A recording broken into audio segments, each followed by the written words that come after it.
Hello and welcome to this short demonstration of the Media Center app for 2013.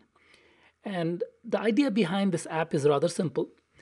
We allow you to take any digital assets that you may have stored inside Windows Azure Media Services and then to be able to display them securely inside a SharePoint 2013 site.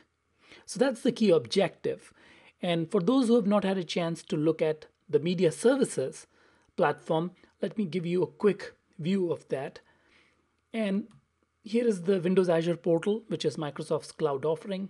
You can see a bunch of services on the left-hand side, mobile services, databases. The one service that has been highlighted is the media service. And what the media service allows you to do essentially is to take any number of videos and however big they are and to be able to upload them into cloud storage and then to be able to encode them in various formats, to be able to view them on different device types. So you can encode it via the HLS protocol to allow the videos to be consumed on an iOS device or to be streamed using the smooth streaming format, which would allow it to be viewed on a Windows device.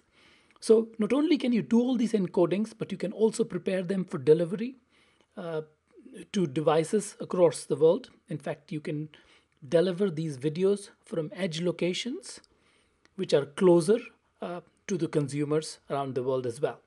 So as you can see, the Windows Azure Media Services platform provides you all the building blocks of a media platform. And what we are going to do is take a quick look at Media Services, upload a video, and then we will install the app and see how the video that we uploaded here can then be displayed within a SharePoint 2013 site. So let's try to drill into one of the projects that I've just created here. And it is called AIS Video 1. And if I dive into this project, this is a brand new project. In fact, if I go into the Content tab, you'll see that no media has been uploaded up until now. So I'm going to go ahead and upload an Mp4 file that is located on my machine. So I'm going to go find that. And here is my 10-11 meg Mp4 file, which would be just fine for our quick demonstration here. Let's go ahead and upload this. And as you can see, the file is being uploaded. Okay.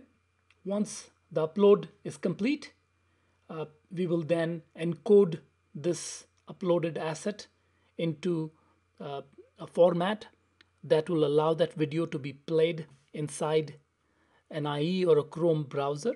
So we'll do that next as soon as this is complete. And looks like our upload was completed. And well, I think it's still going on, almost complete here. And as soon as this completes, we will start the encoding process. And looks like it did indeed complete. Notice here up at the top, now I have these options enabled, which allow me to encode this video, publish it, etc. So I'm going to encode this video next. And it is asking me which preset do I want to select. And as you can see here, I have a preset which allows me to play back via HTML5, playback via an iOS device or via a PC. Okay, so I'm going to go select playback via HTML5 because we want to play this video inside the SharePoint site, as I said earlier. So let me select this preset and let me start the encoding task. And this will take a few seconds for it to complete. Okay, so looks like our video got encoded successfully. And so this was the original video that we uploaded in the Mp4 format. And then we applied the HTML5 preset and the encoding task is now complete. And the only step that remains now is we need to publish this video. So as you can see at the bottom of the screen, I have this publish button, and at this point Media Services is going to make this video available for consumption by clients. Okay, so looks like our publishing was successful as well. Now that we had prepared the Windows Azure Media Services project, the next thing we want to do is to install our Media Center app. And I have now logged on to a SharePoint 2013 environment. And the screen that you see here is the screen where I'm being prompted as I'm completing the app installation process. In this case, I created the app package and I installed the app from a local catalog. This app is not yet available on the Office store. So I locally installed it, and as part of the installation step, I'm being asked if I trust this app. So I'm going to go ahead and select the Trust It button. And at this point, my app is now installed. You can see right here, the new app called the SharePoint 2013 Media Center app is now installed. In fact, I can click on the properties and see the details about the app, see permissions, or even remove it completely if I don't want this app in my environment. And I'm going to go ahead and actually launch this application. And of course, it's since I'm going to that site for the first time, it is asking me for my credentials. So I'm going to log on to this machine.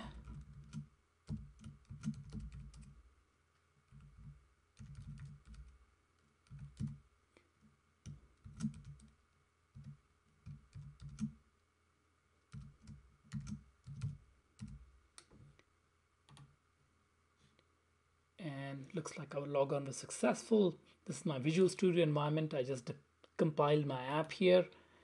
And here is the view or the screen I get once my installation is complete and I've invoked the app for the first time. So my app is telling me that there are no videos available because I have not connected my app to the Media Services account. And so I need to do that. I'm going to go into the settings for my app, and that brings up the configuration screen, which is asking me for my Media Services account name. And we know that it is AIS Video, the one we just set up. And it is asking me for a key. So let me go ahead and get the key from the Windows Azure portal. And click on Manage Keys. I'm going to copy this key and go back into my SharePoint environment and paste this key here. So probably important to understand what's happening here. The video that we uploaded to the Azure Media Services account and then marked it for publication, that video is not just generally available on the internet. It is protected by the Windows Azure Media Services authentication. And what we are doing here is, rather than having people log on to the Media Services account, they would continue to work with their SharePoint site, but that video would be available to them by virtue of authenticating against SharePoint.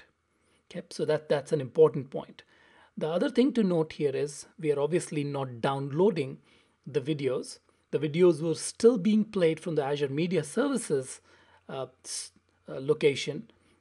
All we are doing is downloading the metadata about our digital assets and storing them locally within a SharePoint site, so we can search on it and play the videos directly from a SharePoint site. So let's click on Save Settings at this point.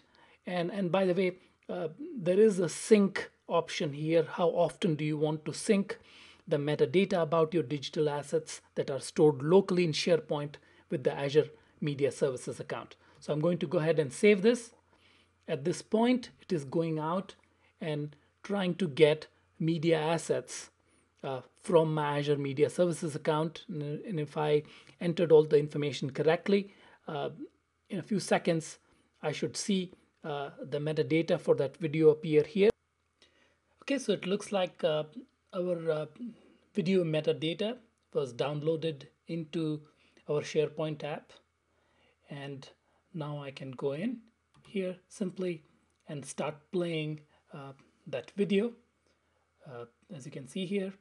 And again, the important thing to note here, and this is taking a few seconds to load, and now my video starts playing all within the context of SharePoint.